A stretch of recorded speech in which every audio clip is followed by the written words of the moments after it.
ገዜ ዛሬ የሚያችን በጨለማ ዘግተው የሚያሰቃዩት ሚስታቸው ላይ መደብደባቸውን ተራ በተራ ከባለቤታቸው ጋር እየገቡ መደብደባቸውን ቀጥለውበታል ማለት ነው።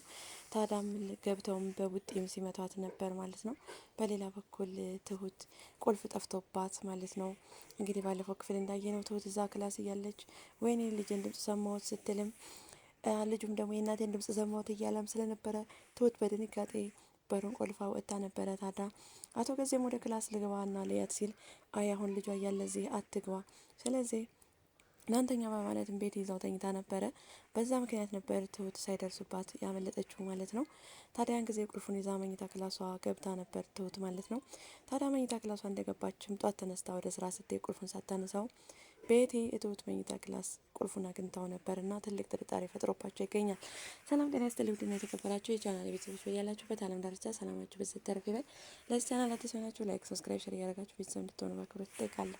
ታዲያ ባለፈው ክፍል እንዳየነው እንግዲህ ትሁት ምግብ ይዛላት ገብታ በጨለማ ተዘግታ ለምትሰቃየው ለድሮ ባለቤቱ ለአቶ ገዜ ባለቤት ማለት ነው ምግብ ይዛላት ገብታ አመሸውብሽ አይደል ብላ ቀስቅሳ ከእንቅልፏም ምግቡን እየሰጠቻት እያለች ናቲ ልጇ ማለት ነው መጥተው ሳሎን ተኝተው ነበረ እና አቶ ገዜም ተኝተው ነበረ። ታዲያ ትሁት ከፍታ የገባችው ከተኛው በኋላ ነበረ። ታዲያ ናቲ አቃይቶት ወይም ደግሞ ህልም ነገር አይቶ ማለት ነው የእናቴን ድምጽ ሰማሁት እያለ ሳሎን ሲንቆራጠጥ ወይዘሮ አለም ደግሞ ከውስጥ የልጄን ድምጽ ሰማሁት የናትዬን ድምጽ ሰማሁት ብላ ትጮኻለች። ታዲያ ትሁትም አፏን አፍና ነበር የያዘቻት። አረ ተዋረድን እኔንም አዋረድሽ ስትላትም ነበር። ታዲያ አቶ ገዜ ከመኝታቸው ድምጽ ሰማን በማለትም ከባለቤታቸው ጋር ወጥተው ነበር። ከባለቤታቸው ጋር ሲወጡ ግን ወደ እነ ትሁት ወይም ወደ ታገተችው በጨለማ ወደ ምትሰቃየው ቤት አልነበረም የሄዱት። ወደ ሳሎን ሲሄዱ ናቲ ሲንቆራጠጥ ያገኙታል። ለምንድን ነው የምትረብሸን? እኛ እኮ ደግሞናል፣ መተኛት እንፈልጋለን፣ ለምን አተኛም ይሉታል። እሺ ቅርታ ብሏቸው ናቲም ይተኛል ማለት ነው። ታዲያ እሱን ካስተኙትም በኋላ ጧት እንነጋገራለን በማለት አቶ ገዜ ወደ ታገተ ወደ ጨለማ ቤት ውስጥ የምትሰቃየው ቤት ወደ አለምዬ ሲሄድ ቤቴ አይሆንም ልጇ እዚህ ያለ እዛ አካባቢ አንተ መግባት የለብህም ብላም ይዛው ተኝታለች ማለት ነው። ታዲያ በጧት ተነስቶ አቶ ገዜ አንተ ግን ምንድን ነው ረበሽከን እኮ ይላል። ታዲያ ናቲም ይቅርታ ረበሽኳቸው ማታ ይላል። አዎ ረበሽከን ሰክረ ነበር ይላል። አሬ ምን ስካር እኔ ሰክሬ አይደለም ግን እዚህ ስመጣ ሁሌም የእናቴን ድምጽ ሰማሁ ይመስለኛል ይላል ናቲ። ታዲያ አቶ ገዜም እዚህ ስትመጣ የናክን ድምጽ የምሰማ ከሆነ ለምን ትመጣለህም ሲል ነበር የመለስለት። መምጣት የማይቀርም ሁሌም እመጣለሁ ቤቴ እኮ ነው ይለዋል። ቤቴ ቤቴ አትበልም ሲለው ናቲ ጫማውን ልብስ ጠለቅ አድርጎ ወይም ለብሶ ይወጣል ማለት ነው። ታዲያ አቶ ገዜ ፈጦ ይቀራል። ታዲያ አቶ ገዜም እዛ ቁጭ ካለ በኋላ በጣም ጥርጣሬ ስላደረባቸው የሆነ ወደ ትሁት ክላስ ትገባለች ቤቲ ማለት ነው። ትሁት ክላስ ገብታ ትሁት ተነስታ ወደ ስራ መሄዳ ስለነበረ ስትፈልግም ቁልፉን ታገኘዋለች። ከዛ ከባድ ጥርጣሬ ገባ። ቁልፉን እኮ አገኘሁት ብላ ለአቶ ገዜ ስትነግረውም ገዜ ደነገጠ። ለማንኛውም ተረጋጋ፣ ምን ማድረግ ነው ያለብን ይላል አቶ ገዜ።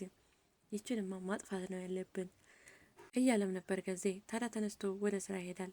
እኔ መላ ፈልጋለሁ አንተም ተረጋጋና ወደ ስራ ሄድ ትለዋለች። ታዲያ አቶ ገዜም ስራ ሄደ። እዛም ወደ ጓደኞቿ ጋር ልወጣ ነው ብላ ነበር። ተጓደኞቿ ጋር ስትመለስ ወደ አቶ ገዜ ቢሮ ትሄዳለች። እኔም ምንድን ነው ማድረግ ያለብን ይላታል። አይ አሁንም ቢሆን ማድረግ ያለብን አንድና አንዷን እሷን ማጥፋት ነው ይላል አቶ ገዜ። እሱ አይሆንም ትላለች። ታዲያ ቤቴም አንድ ሀሳብ አመጣች።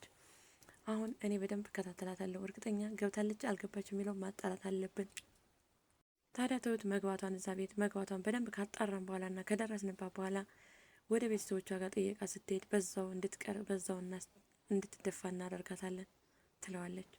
አቶ ገዜ እሱ መፍትሄ አይሆንም ይላል። ይኸውልህ እሱን ለእኔ ተወው፣ እኔ በደንብ እከታተልና አጣራለሁ መግባት አለመግባቷን። ትልቁ ነገር አሁን ገብታለች ወይ ነው፣ ተገባች ግን ጥጭ እንዳትል እናረጋታለን በማለትም በዚህ ሀሳብ ይስማማሉ። ታዲያ በሌላ በኩል ናቲ ወደ ቤት ይመጣል። ትሁት በር ትከፍትለታለች። ታዲያ እኔ የአባቴን ክላስ መፈተሽ ይፈልጋል ይላታል። አይሆንም እንደ ሌባ ግን ምንድነው ድብቅ እያልክ እነሱ በሌሉበት ቀን የምመጣው? መፈተሽና ማጣራ ከፈለግ ባሉበት አትመጣም ስትለው እኔን ግን ማን ነው የሚረዳኝ ይላል ናቲ። ታዲያ ትሁትም የሚረዳኝ አጣሁት እኔ ነኝ ትላለች። ታዲያ እንዳይገባም ስትከለክለው ናቲ ምን ችግር አለ የሆነ ነገር አለ ማለት ነው ይላታል። ታዲያ ትሁትም እሱን አላቅም፣ ነገር ግን ባሉበት ትገባለህ፣ አሁን መግባት አትችልም ስትለው ለነገሩ ምን አደረቀኝ እዚህ የእናቴን የሞተችበትን ቦታ ሄጄ ቼክ ማድረግ እፈልጋለሁ፣ እዛ ሄጄ መልስ ላገኝ እችላለሁ ይላል። ታዲያ ናቲም ወደ መቃብር ቦታዋ ይሄዳል። ትሁት ደንግጣ ታዲያ የት ነው የምትሄደው ትለዋለች። እሱ የመሰላት ወደ አለምዬ ታገተችበት ክላስ የሚገባ መስሏት ነበር። እሱም ወደ መቃብር ቦታ ሄደ።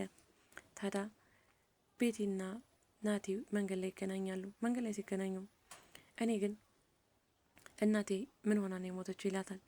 ከዛም ተንቀጥቅጣ አይ እኔ አላቅም ምናምን ብላ መጨረሻ ላይ ጥላው ትሄዳለች። ታዲያ ወደ አባቱም ሄዶ እናቴ ምን ሆና ሟት ነው የሞተችው ይለዋል። አቶ ገዜም አይ እኔ እንጃ እኔ እንዴት ላስታውስ እችላለሁ ምናምን ይላል። እንዴት እናቴ የሞተችበትን ልታስታውስ አትችልም ይላል ናቴ። ታዲያ አቶ ገዜ እየመጣ እየተከታተልከኝ አትጨቅጭቀኝ፣ እናቴ እናቴ አትበል አላቅልም ይለዋል። ታዲያ እሱንም እንተያያለን ዝም ለቅ መስሏል በማለትም ዝቶበት ናቲ ተመልሶ ከቢሮ ይወጣል ማለት ነው። ታዲያ ትሁትንም ሲጠይቃት ነበር የደበቅሽ ነገር አለ ይላታል። ትሁትም የደበቅኩህ ነገር አለ፣ ነገር ግን እሱ ነገር ከባድ ነው። እሱን ደግሞ አንተ አይምሯለህ፣ አስበህና ተረጋግተህ መድረስ ትችላለህ፣ ትደርስበታለህ። እኔ አሁን ቸኩዬ እንትን እንዳልል ነገሮች ሁሉ ይበላሻሉ ብዬ ነው። ተረጋግተህ አስብበት፣ ሌላ ከዚህ በላይ እንድታስጨንቀኝ አልፈልግም ትለዋለች። ታዲያ ናቲ በጣም ግራ ተጋባ። በሌላ በኩል አቶ ገዜ ባለቤቱን ምንድን ነው በር ከፍቶ ሲገባ ትደነግጣለች። ትሁት እንግዲህ 2 ቀን ሙሉ ክላስ ቁልፍ አላገኘችም እና ምግብ አላስገባችላትም ነበረ። ታዲያ በማግስት 3ኛው ቀን ቁልፍ አግኝታ ምግብ ጸጥታት ነበረ። አስራብኩሽ ቅርበኝ እያለቻትም ቁልፉን አጥቼው ነው ስትላትም ነበር። ታዲያ ይህም ብላት ላንገናኝም እንችላለን ከዚህ በኋላ ብላት ምግብ ጸጥታትም ስለወጣች በጣም ተክዛና አዝና ነበር አቶ ገዜ ባለቤት። ታዲያ አቶ ገዜ ከፍቶ ሲገባ ክላሱን በጣም ደነገጠች።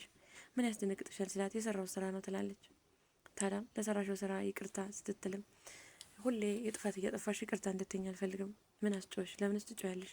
ከዚህ በኋላ ጥጭ ከዚህ ፎቅ ላይ ነው እሞረውርሽ በማለት እያስፈራራታል። ከማስፈራራቱም አንሶ ቅጣት ይገባሻል በማለት በቡጢ በቦክስ ይመታታል። በቦክስ ሲመታትም በኋላ ጥሏት ይወጣል። ታዲያ በሌላ በኩል ከስራ ስትመጣ ቤቲ ትሁትን ማን መጥቶ ነበር ትላታለች። ናቲ መጥቶ ነበር ስትልም ናቲ ምን አለሽ? አይ እናቴን መቃብር ሄጄ ቼክ አረጋለሁ ብሎ አለ ስትልም ቤቲ በጣም ትደነግጣለች። ታዲያ ትሁት ምን ችግር አለ እንደ ትላታለች። አይ ችግር የለም በማለት ተመልሳ ትወጣለች። ታዲያ ወደ ገዜም ስልክ ትደውላለች። ስልኩ አይሰራም ነበር። በስንት መከራ አቶ ገዜ ስልክ አነሳላት። አቶ ገዜ ተዋረደ እኮ ለምንድነው ስልክ ማታነሳው? ተዋርደናል ትላለች። እንግዲህ አቶ ናቲ መቃብሩን ቼክ አድርጎ እንግዲህ የእናቱን ሁኔታ ያቂውን ይደርስብናል፣ ይህ ልጅ አለቀቀንም በማለትም ደንግጣ ቤቲ ትርበተበታለች። ታዲያ ለአቶ ገዜም ተዋረደን አልቆልናል ትለዋለች። እዚህ ላይ ነበር የዛሬው ድራማ ያለቀው። በቀጣይ በሌላ ቪዲዮ እስከምንገናኝ ድረስ ቸር ሰንብቱ። ለዚህ ቻናል አዲስ ሆናችሁ ላይክ፣ ሰብስክራይብ፣ ሼር እያደረጋችሁ ቤተሰብ እንድትሆኑ በአክብሮት እጠይቃለሁ።